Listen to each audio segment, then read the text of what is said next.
This one back up the middle. That hits the second base umpire, Mike Winters. It'll go as a base hit. The crew chief, hopefully he's all right on the old Mitch Kupchak. He's waving it off. But that was a finder.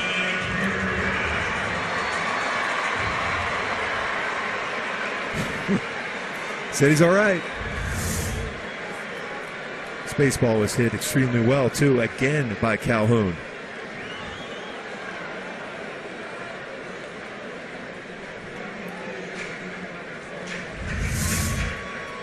The phone call home tonight might be at a slightly higher octave. Did that ball hit the umpire? I think it did. They're calling a dead ball. The ball hit Tim Cheetah. That was a double play ball, too. It was. Everybody goes back to their bases. Actually, what it is, everybody credited with a base hit. Everybody goes one base. All the people go one base. That ball was a double play ball, and it hit Tim Cheetah, the crew chief. And so the Phillies get another run. It's 4-0. Back towards second. Oh, it hit the umpire, and it goes into center field. It is a dead ball. Yep. Raul Ibanez scores. No, they all got to go back. They all have to go back. I should say, Ibanez goes back. Right. Worth scores. And they have to move Ruiz up to second. It's a shame because it would have been a 2-run single, but it also could have been a double play ball. Yep. So the Phillies, in essence, get a break. Because they'll get one. Now, the rule on this, well, watch what happens first. You see where Sheeta is, the umpire, and it hits him, and he says right away, okay, my fault, dead ball, one base. And now if he is behind the base runners and it hits him, the ball is live and in play. Correct. But since he's in front of the runners, then it's a dead ball.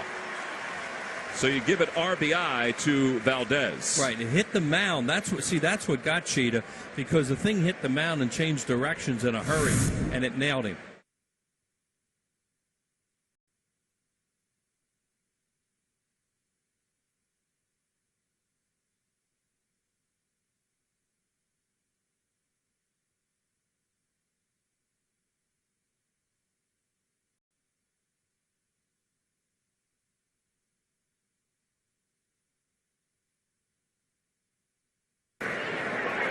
Siriaco, no chance. Now they're going to call a balk. Or what? Not a balk, but what are they called? I think perhaps Manny Gonzalez might have called timeout. AJ's asking him. So he'll go back. Gonzalez says, yeah, I had called time. And Bobby Valentine can't believe it, but if the umpire calls time, he calls time.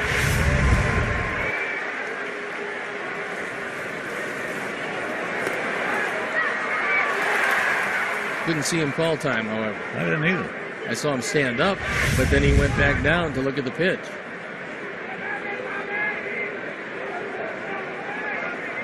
One way or the other, I don't think Bobby's going to be satisfied with this explanation. Well, again, if time was called, that's it. That's the end of the discussion.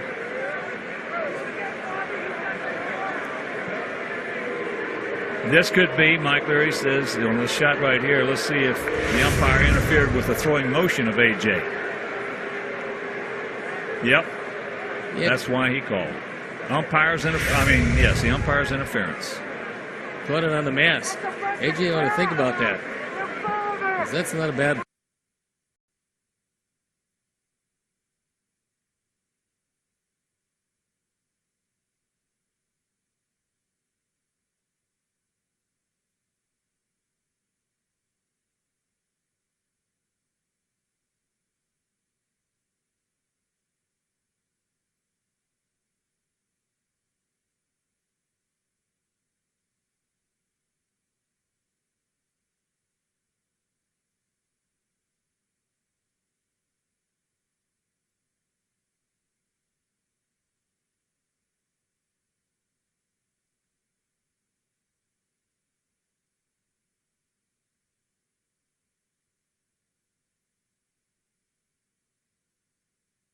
ball in play somewhere. Swing and a miss. There goes the runner. Torrey puts on the brakes. Now he's going to get caught in a rundown. They're running back toward first base. Torrey trying to make some defensive back moves, and he's finally out. He must have thought he was Torrey Jr. right there. Oh, now they're going to give him second base. They're calling interference here? Wow. How about that? Oh, the White Sox apparently botched that one up. Here comes Robin Ventura. That's Gary Darling right there explaining to Robin Ventura what happened. I think Torrey eluded the tag. Well, there had to be some kind of interference because they gave him second base. I don't know if he was forced out of the baseline, and that's the call by Gary Darling, but the explanation now is being handed down to Robin Ventura, who's not too happy with it.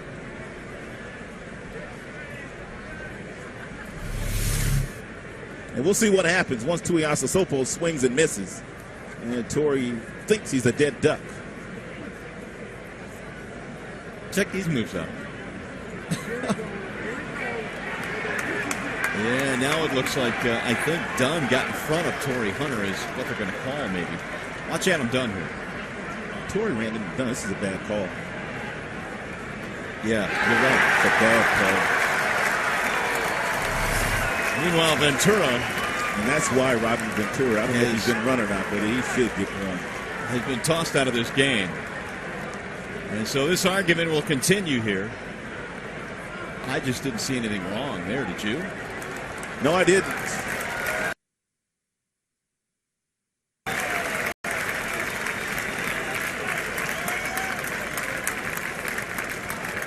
Unless Torrey made a move to the outside and Dunn slid to the outside. I mean, Torrey even threw his elbow at Dunn. It's the hand that we're all dealt, and there's a shot into right center field. There's Payton, can't get there. A base hit and a good start for the Yankees. Maybe. Not a good start. Goodbye, Knobloch, one away. What a play by Jay Payton on the first pitch. Knobloch rarely swings at the first pitch. And now there seems to be a problem. I think there is interference called on Todd Zeile, the first baseman. If you do not have the ball, you can't get in the way of the runner. Lee Mazzilli argued about it immediately, and here's Bobby Valentine. Knobloch taking a fruitful chance. A great play by Jay Payton. But Zeile makes him go around him at first base. He didn't come into contact with Knobloch. To me, that's a bad call. If he makes contact with him, that's different. But since he didn't make contact and Zeile making him go around him, I guess that's the first base umpire, Doug Eddings, which was his call. To me, you got to make contact for it to be interference, it seems. To me, that's looking for a call to make. Yeah, I mean, watch Knobloch round first. Now, by Zeile standing there, he makes him take a wide turn. But did he make contact? No. Boy, Zeile. That's almost like ESP. It looked like he moved his arm to the right to avoid making contact. But a brilliant play by Payton. But Knobloch, I think the scoring on that is a single, an error on the first baseman, Todd Zeile.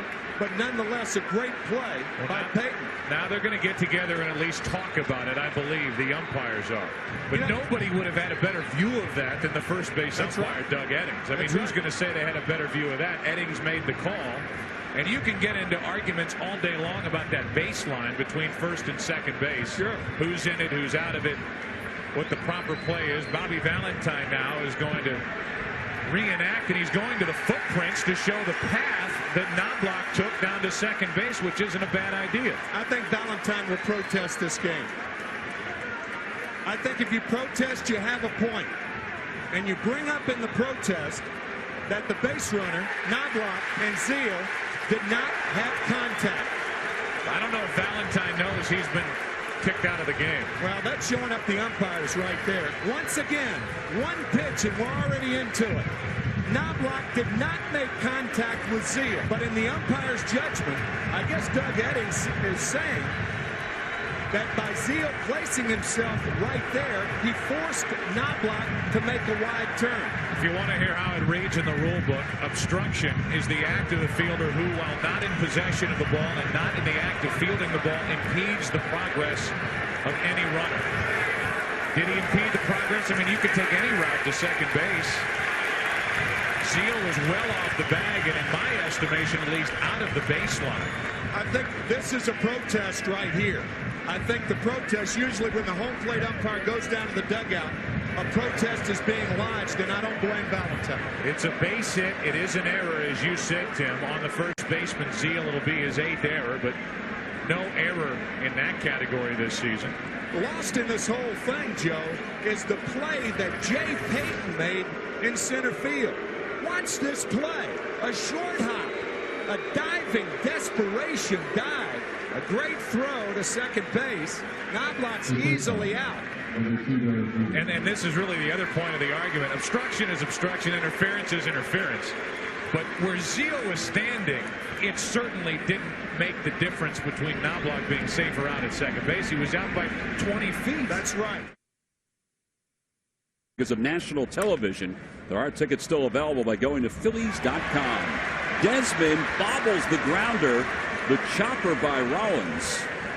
And Rollins is aboard to start the top of the 4th. Slowly hit toward the right side. And Hairston will throw out Howard. And I believe Jimmy Rollins was just interfered with by Desmond. Phil Cuzzy calls time, points to third, and Rollins will indeed get the third base bag. Rollins went around the second base bag and got tangled with Desmond because nobody was covering third, so he wanted to try to take third. Yeah, he was going to round the bag. You're absolutely right. He was getting ready to round that bag there. Desmond, well, right there in his way. Smart play for any base runner to hit a fielder when he's running. You'll automatically get that base, especially if you make it where it's not on purpose. Let's take a look at that. There's the ground ball there. That's it. Gets that in good fashion. No problem on that. Now, this is where it's happening. You see how he goes around there? That's just really an accident. But he still interfered with Rollins. Absolutely. And Cisco gets that green light. Swinging 3-0, hits it to short. Desmond has it, thought about home, no chance. Rollins scores. Francisco's retired, and the Phillies take a 1-0 lead.